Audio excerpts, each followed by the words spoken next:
Salut, c'est DPDM, bienvenue sur la review du chapitre 6 de Bakugo. On va voir que ce chapitre aujourd'hui il est un peu plus calme, il y a moins de bordel paranormal qui se passe, et il y a surtout l'introduction d'un nouveau personnage, Yuki. Juste comme ça, les pages que j'utilise sont en japonais, mais j'ai la traduction en anglais à côté. Comme il y a 69 pages par chapitre, j'ai pas envie de clean toutes les pages à chaque fois et d'enlever le texte, donc vous aurez le texte en japonais à l'écran, mais c'est pas bien grave. C'est juste plus pratique pour moi. Allez, on commence directement par un flashback, celui de Yuki. Bon, j'ai spoil le nom, mais on le saura plus tard, de toute façon on s'en fout. On la voit en étant enfant, heureuse de jouer dehors et de regarder le ciel, mais retour à la réalité, on la retrouve dans un train, et elle a qu'une envie en fait, c'est de se libérer de cette société, de ce monde qui l'emprisonne. Elle veut arrêter d'être une personne normale avec des pensées normales, bref, avoir une vie un peu plus excitante. Elle n'apprécie pas vraiment d'avoir sa liberté volée, et elle se demande justement, si les humains ont créé ces restrictions là, pourquoi est-ce qu'ils ne s'en libèrent pas eux-mêmes? Donc parfois elle a juste envie de tout faire péter, voilà, on voit des têtes voler et exploser, ça sera les seules pages un peu graphiques du chapitre. Donc voilà, on a affaire à une sacrée dépressive, on va revenir sur elle très bientôt, mais pendant ce temps-là, il y a la fille des quelques chapitres précédents, ainsi que le mec qui ressemble à un gorille, franchement j'en peux plus de sa tête, elle me fait trop marrer, qui ont signé un papier pour créer un club. Makoto et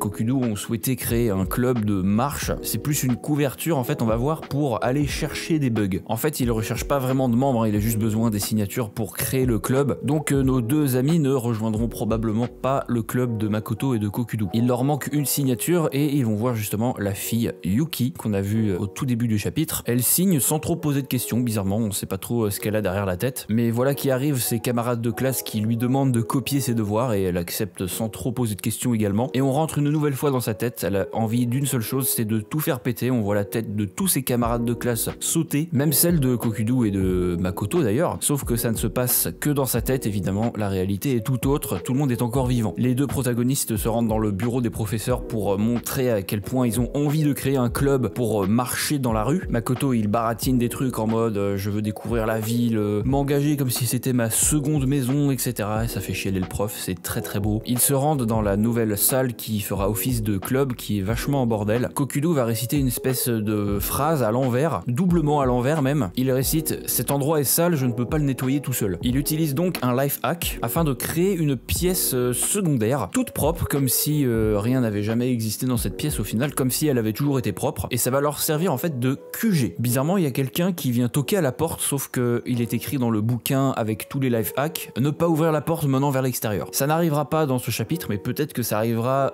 plus tard dans la série, on ne sait pas trop. Le but de ce nouveau QG, ça va être de faire la chasse aux bugs, et Makoto se pose la question de pourquoi est-ce que cette ville en particulier possède énormément de hacks. C'est pas normal. Est-ce qu'il y en a ailleurs dans d'autres pays, ou est-ce que c'est spécifiquement à cette ville-là? Donc on va essayer de découvrir tout ça. Une nouvelle fois, une tête très réaliste, ça me fait beaucoup rire. En avant pour la chasse aux bugs. Sur les quelques pages qui vont suivre, on va pouvoir voir tous les bugs qu'ils ont fait depuis le début de la série. On peut voir à droite la machine à boisson, ensuite le parapluie qui disparaît, ensuite l'endroit où on peut faire ami-ami avec plein de chats. Qu'est-ce qui se passe 44 ans plus tard, ainsi que le rêve lucide et le mec qui transformait tout en insecte, et pour finir la sculpture en bois. Ils n'ont pas seulement noté tout ce qu'ils ont fait, mais tout ce qu'ils vont faire. Et le prochain bug sur leur liste, ça va être de regarder dans une bouche d'égout, parce qu'apparemment il y a quelqu'un dedans, sauf que quand on lève le couvercle, il n'y a rien. On retourne très rapidement sur Yuki qui est dans la salle des professeurs et qui veut aller dans une école assez prestigieuse, sauf qu'au vu de ses cernes, le professeur s'inquiète, est-ce que tu dors suffisamment, etc.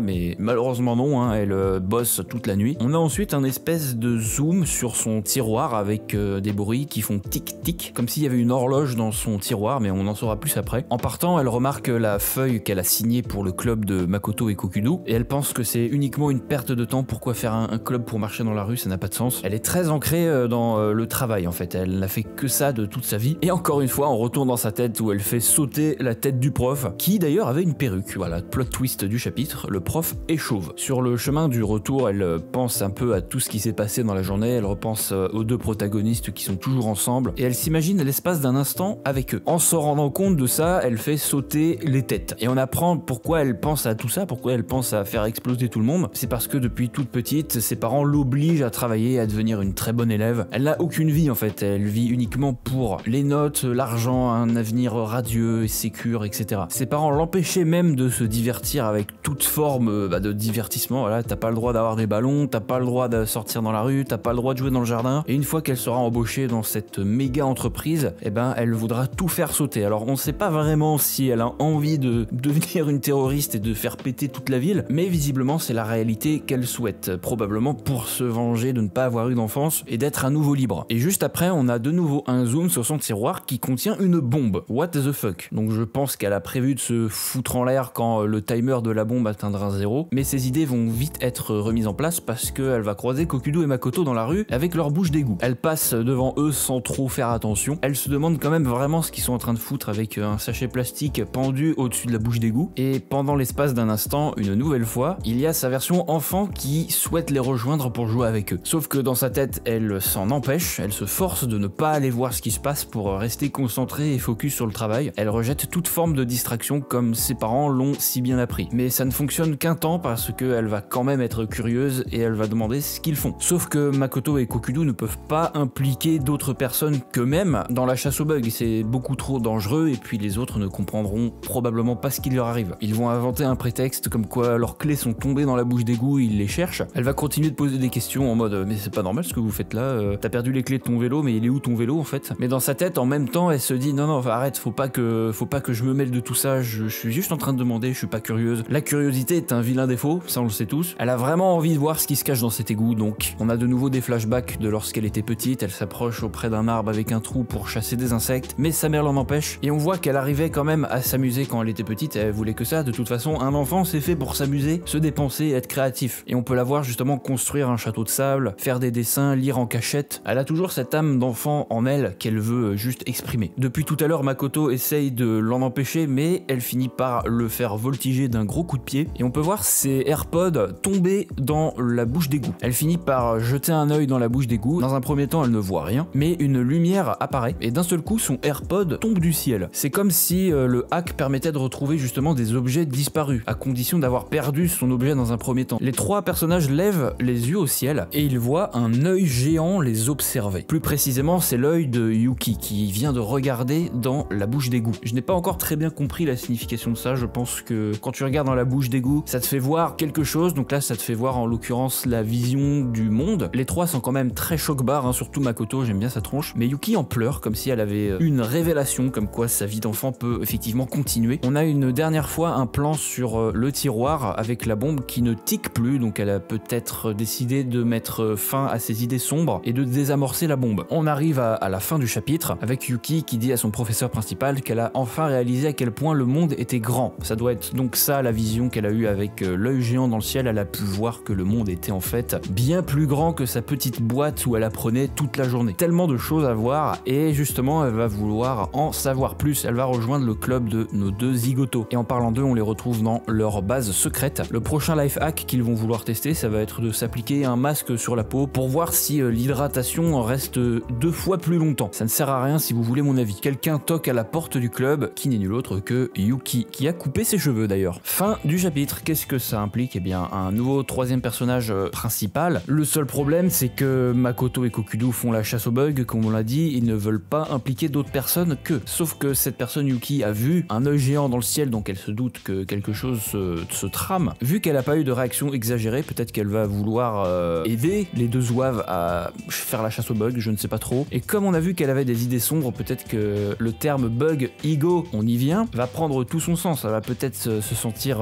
obligée d'exploiter des bugs pendant très longtemps, ou enfin beaucoup de bugs, et du coup ça va la corrompre petit à petit. Vu qu'elle veut découvrir le monde en dehors de sa petite boîte, c'est une bonne opportunité pour elle de découvrir des trucs. Est-ce que ça va leur porter préjudice? Mystère. Voilà pour aujourd'hui. Petit message très rapide, je ne sais pas si je continuerai Versus et Bug Ego, mais j'en reparlerai parce que c'est possible que je parte en voyage très bientôt, donc je n'aurai pas le temps de faire d'autres vidéos que One Punch Man entre guillemets. Mais ça j'en reparlerai dans une autre vidéo qui explique tout bien sûr. Donc c'est pour ça que le montage reste assez léger quand même sur les reviews Versus et Bug Ego, parce que si jamais j'ai le temps d'en faire en voyage, je n'aurai pas le temps de faire des trucs de dingue, juste des petites transitions par-ci par-là et c'est tout. Voilà, je vous laisse et on se dit peut-être au mois prochain pour la review du chapitre 7 de Bug Ego. Je vous en reparle.